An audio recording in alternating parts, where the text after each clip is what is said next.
Hey guys, welcome back to the Cool Classic Kids Show, and today we have to talk about the Jim Ryan interview that he came out with, and particularly a piece of it, really, in which he talks about, well, PC, PC getting PlayStation 5 games and how the future for PlayStation is in regards to porting their games over to PC, because I do find this interesting. It seems as though Jim Ryan essentially kind of is falling back on the initial plans for Sony to port their games over to PC, and I just want to get my thoughts on it. So, real quick, let's just go over the information that is presented.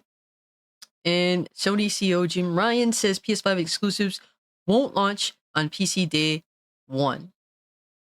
In an interview with Famitsu, Sony Interactive Entertainment CEO Jim Ryan shot down the idea of PlayStation 5, PS5 exclusive games also launching on PC from day one. Ryan says that the primary goal of console first-party games is to build the game for the PlayStation experience. He added that overall reactions from fans have been favorable when games arrive a couple of years after initial release. Well, I mean, honestly, you're here it just sounds like you're catering to a bunch of crybabies more than anything else, but I digress. He says, "We also fully understand the importance of PlayStation 5 exclusive titles," Ryan said. "PlayStation Studios' main responsibility is to have people enjoy the game experience using the latest PlayStation. We are increasing the number of PS5 exclusive titles and staggering the release of the PC version. I often have the opportunity to ask game fans for their opinion. Sure you do, buddy. And when I asked them about the time lag, they say that selling the PC version 2 or 3 years after the release of the PlayStation version is accepted favorably."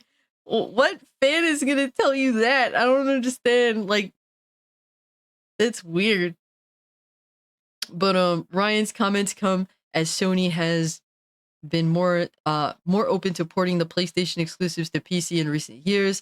In 2020, the company released Horizon Zero Dawn on PC, and it followed that up with the release of God of War 2022. His comments are likely to disappoint PC gamers who have been hoping to play PlayStation exclusives without having to buy a PlayStation console. However, it's clear that Sony's still committed to the console business, which continues the platform, which continues to perform to great results. What do you think? All right, guys.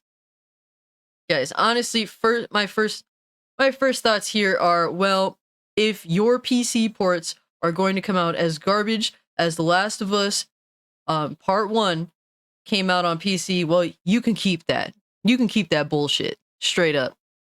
So, I mean, it just in that sense, it doesn't seem like PlayStation can properly curate games to make sure that they release, within this window of time. Because, well, what originally The Last of Us Part 1 on PC was supposed to come out like 5 months after the console release, and they couldn't do it. They couldn't get the job done.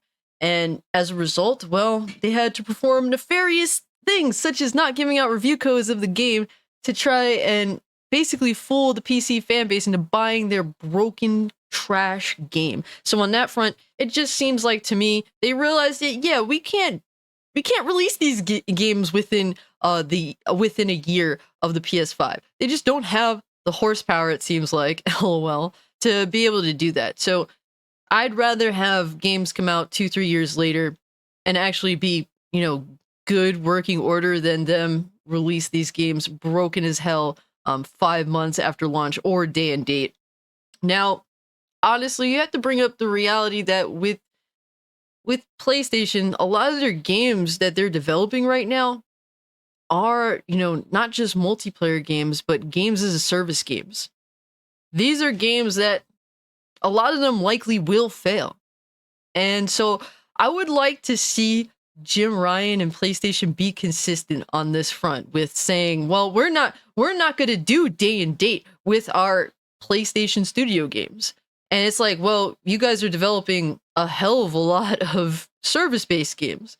So, I mean, good luck getting those to succeed, especially when your base requires PS Plus just to play these games. And look, there's a hell of a lot of these games as a service games that fail. I mean, what is it? Vampire the Masquerade? what is it, Bloodline or something, that's getting shut down. That's what, it barely made it a year. And from what I played of it, I played it when it first came out. It had potential, but it failed. Even relatively decent service-based games will fail. And hell, Deviation Games was making a service-based game for PlayStation, and that looks like it is already canned. So they, without even releasing a service-based game yet, they went from not 10 service-based games to already having 9. I had a brain fart when trying to put down my one thumb. Still haven't finished my motor oil yet, guys. So, but overall, look, this for the most part doesn't really make much of a difference. PC gamers, we don't give a shit, really. A lot of us. Me, however, look, a lot of time I don't really care about PlayStation exclusives, but if they happen to release a PlayStation exclusive that I really, really want, guess what? I'm just gonna go get the game. Like if they do Ghost of Tsushima 2, guess what? I'm getting that bitch on the PS5 day one, because that's what I'm into. But if you're gonna give me more Horizon trash, you're gonna give me the next God of War, you're gonna give me these types of games that I don't really care about, guess what? I don't care. I think it doesn't matter how long it takes to get ported to PC. I just don't care to even buy it at all, because, well, a lot of their games are just boring to me personally, and that varies from person to person, no doubt. That's more anecdotal than anything else, but to me, look, I don't care where I play the games necessarily. I prefer to play them on PC. That way I have, the ultimate freedom. I have more control over how my experience is. But hey, if I really like a game, I'll play it on the PS5. That doesn't matter. Now, in regards to service-based games, I think that they're full of shit when it comes to this particular model that Jim Ryan's talking about. I bet that at least the service-based games are going to release day and date, or at least for PlayStation's sake, if they want these games to succeed, they will do day and date.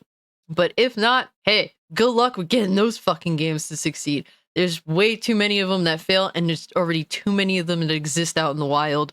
Good luck competing with all of them, especially when you only have one platform to support them.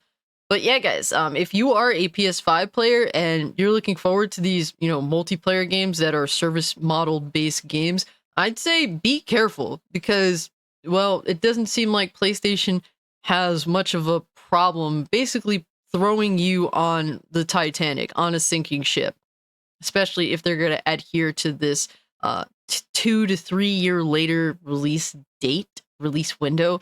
Yeah, good luck. Don't spend too much money on their services. Just saying, guys. But yeah, that's my general thoughts on this. Let me know what you think about it in the comment section down below. If you can, like the video, share the video, subscribe to the channel. Follow me over on Twitch, Twitter, or Kick. I will be streaming on Kick later today if you'd like to continue the conversation. Consider becoming a channel member if you'd like to be a part of Discord. And guys, with all being said, I'm out. Peace.